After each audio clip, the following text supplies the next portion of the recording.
আমাদের ভবিষ্যতে কি আছে, কোথায় থাকবো, কি করব কিছুই জানি না। শুধু বর্তমান সময়ে একটা নীরবতা এসে ভর করেছে আমাদের জীবনে। আর এই নীরবতাটা কোনোভাবেই শেষ হতে চাচ্ছে না। আমি শত চেষ্টা করেও এই নীরবতা আর এই পরিস্থিতি থেকে বের হতে পারতেছি না, সাথে আমার সন্তানেও। জীবনের এই কোন অধ্যায়ে আটকা পড়ে গেলাম আমরা। এখান থেকে আমরা কিভাবে বের হব, কি করব, সামনে কিভাবে চলবো, তার কোনো কিছুই ঠিক নেই আমাদের, কিছুই জানি না আমরা। শুধু বারবার মনে হয় কেন আমাদের সাথে এমন হলো, এমনটা তো না হলেও পারতো। আমাদের জীবনটা তো আজকে অন্যরকম থাকার কথা ছিল। মানুষ তো বেঁচে থাকেই অনেক সুন্দর আশা নিয়ে, ভবিষ্যতে অনেক কিছু করবে এই আশা নিয়ে আমরা বেঁচে থাকি। কিন্তু যাদের জীবনে কোনো আশা নেই তারা আসলে কিভাবে বেঁচে থাকবে? আমি কখনো কল্পনাও করিনি এইভাবে আমার দিন পার হবে একটা সময়। আমার আশেপাশে সবাই আছে, তারপরও কেন যেন আমার ভেতরের একাকিত্বটা দূর হচ্ছে না। মনে হচ্ছে এত মানুষ থেকেও আমার কেউ নেই। আর এখন তো আমার একা থাকতেই ভালো লাগে, কারোর সঙ্গে কথা বলতে একদমই ইচ্ছা করে না। হ্যালো এভরিওয়ান, আসসালামু আলাইকুম। কেমন আছেন সবাই? আমার জীবনে আমি যা চেয়েছি তার ঠিক উল্টাটা হয়েছে। কখনো ভাবিনি এভাবে একা একা দিন যাপন করব। আমি আমার সন্তানকে নিয়ে, সে স্কুলে গিয়েছিল, তখন এই ভিডিও ক্লিপসগুলো নেওয়া ছিল। বাসার ভিতরে একা একা কাজ করতেছিলাম টুকটাক, আর কত কি মাথার মধ্যে আমার যে ঘুরঘুর করে। শুধু বারবার মনে হয় কেন আমার সাথে এমন হলো, এমনটা তো না হলেও পারতো। আর এদিকে আজকে বাসায় তেমন কিছু রান্না করতেও ইচ্ছা করতেছিল না, তাই সকাল সকাল আলু করলাটা কেটে রাখলাম।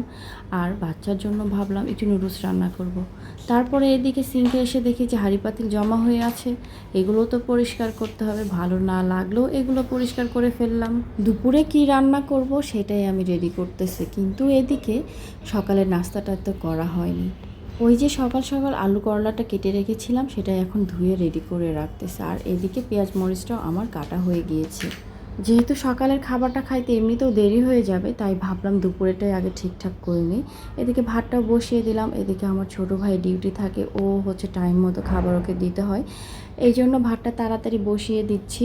আর বাসায় যখন কেউ থাকে না তখন এইরকম একা কাজ করতে কিন্তু বেশ ভালো লাগে, নিজের ইচ্ছা মতো কাজ করাতে আর নিজের ইচ্ছা মতো থাকা যায়, এটা আমার বেশ ভালো লাগে। ওইদিকে আমার ছোট্ট মজ, সে আজকে আমাকে একদমই বিরক্ত করতেছে না। সে তার মতো বেডে বসে থেকে ড্রয়িং করতেছে। সে ড্রয়িং করতে অনেক পছন্দ করে, কিন্তু যখন ফোন দেখতে শুরু করে এই ফোনটা একদমই ছাড়তে চায় না। এই জিনিসটা আমার একদমই ভালো লাগে না।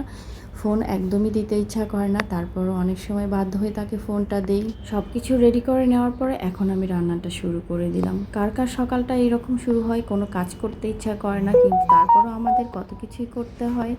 আর আমাদের যখন জীবনে কোনো কিছুই ভালো চলে না, তখন আপনারা কি করেন, নিজেকে কিভাবে আবার গুছিয়ে ওঠেন, একটু কমেন্ট করে জানাবেন। এদিকে আমার করলা ভাজিটা করা শেষ। এইদিকে হচ্ছে ভাবলাম কিছু মাছ ছিল, এগুলো একটু ভর্তা করে নিই। ভর্তার জন্য পেঁয়াজ মরিচটা আগে ভেজে রেখে দিলাম। তারপরে এখানে মাছের যে কাটা বেছে রেখেছিলাম, সেই মাছগুলো একটু তেলের মধ্যে হালকা করে ভেজে নিচ্ছিলাম। আর এভাবে মাছ ভর্তা খেতে আমাদের বাসায় সবাই অনেক বেশি পছন্দ করে। আর এই তো আমার মাছ ভাজিটাও শেষ, এখন আমি ভর্তার আয়োজনটা করে নিব। এখানে পেঁয়াজ মরিচটা এখন ভালোভাবে মাখিয়ে নিচ্ছিলাম। আর আজকের মরিচগুলোতে এত বেশি ঝাল ছিল কি বলবো, খেতে অনেক কষ্ট হয়েছে। এতটুকু মরিচে এত বেশি ঝাল, যাই হোক। আর ঝাল ঝাল ভর্তা কিন্তু অনেক সময় খেতে ভালো লাগে, ভর্তা হইলে একটু ঝাল না হলে কেমন যেন লাগে।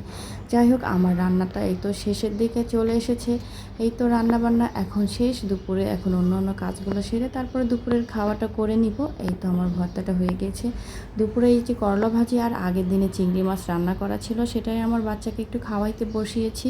তাকে খাওয়ানো শেষ করে আমি নিজে খাবো। আর সব সময় তো আর সে একা হাত দিয়ে খায় না, মাঝে মাঝে আমি তাকে খাইয়ে দিই, আবার অনেক সময় সেও নিজের হাতে খায়।